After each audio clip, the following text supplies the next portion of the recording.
Baik, saya Alvino Kanamengi dari kelompok 12 akan mempresentasikan tentang profil usaha kecil dan model pengembangannya. A. Cara memasuki dunia usaha.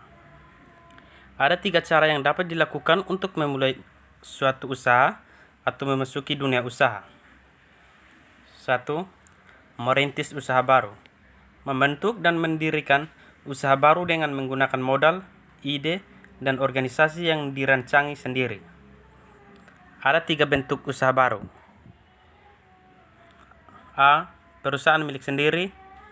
Bentuk usaha yang dimiliki dan dikelola sendiri oleh seseorang.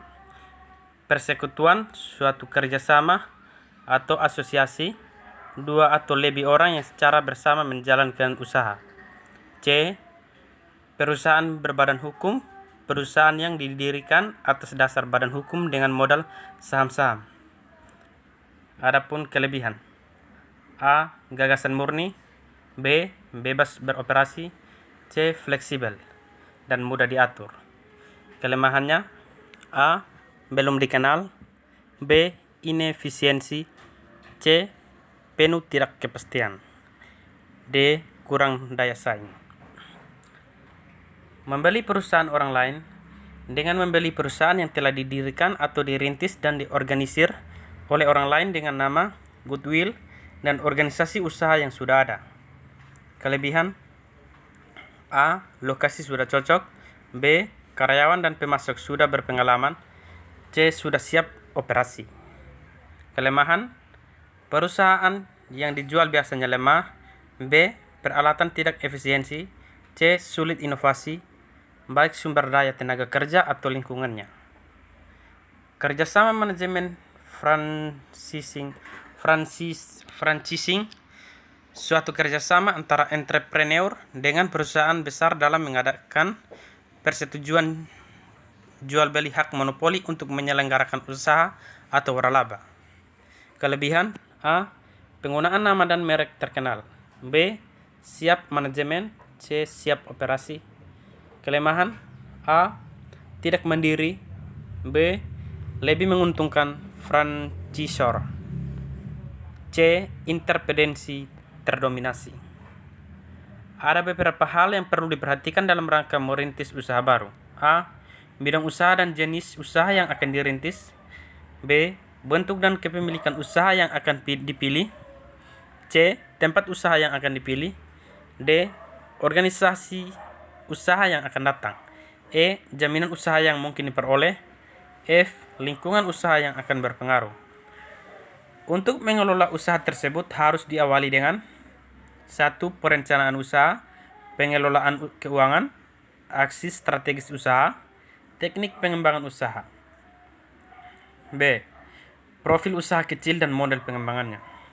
Di Indonesia sendiri, belum terdapat batasan dan kriteria yang baku mengenai usaha kecil. Berbagai instansi menggunakan batasan dan kriteria menurut fokus permasalahan yang ditinjau dalam Undang-Undang Nomor 9/1995 Pasal 5 tentang usaha kecil.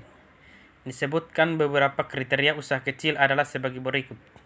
Memiliki kekayaan bersih paling banyak 200 juta rupiah tidak termasuk tanah dan bangunan tempat usaha, atau B. Memiliki penjualan tahunan paling banyak 1 miliar rupiah. Pada umumnya perusahaan kecil memiliki ciri-ciri khusus, yaitu manajemen, persyaratan modal, dan pengoperasian yang bersifat lokal. Pada usaha kecil, manajer yang mengoperasikan perusahaan adalah pemilik, majikan, dan investor yang mengambil berbagai keputusan secara mandiri, dan jumlah modal yang diperlukan juga biasanya bersifat relatif kecil. Komisi untuk Perkembangan Ekonomi mengemukakan kriteria usaha kecil sebagai berikut. 1. Manajemen berdiri sendiri. Manajer adalah pemilik. 2. Modal disediakan oleh pemilik atau sekelompok kecil. 3. Daerah operasi bersifat lokal. 4. Ukuran dalam keseluruhan relatif kecil. C. Kerangka hipotesa pengembangan usaha kecil. Hasil studi yang dilakukan oleh John Eggers dan Kim Leahy mengidentifikasi 6 tahap pengembangan.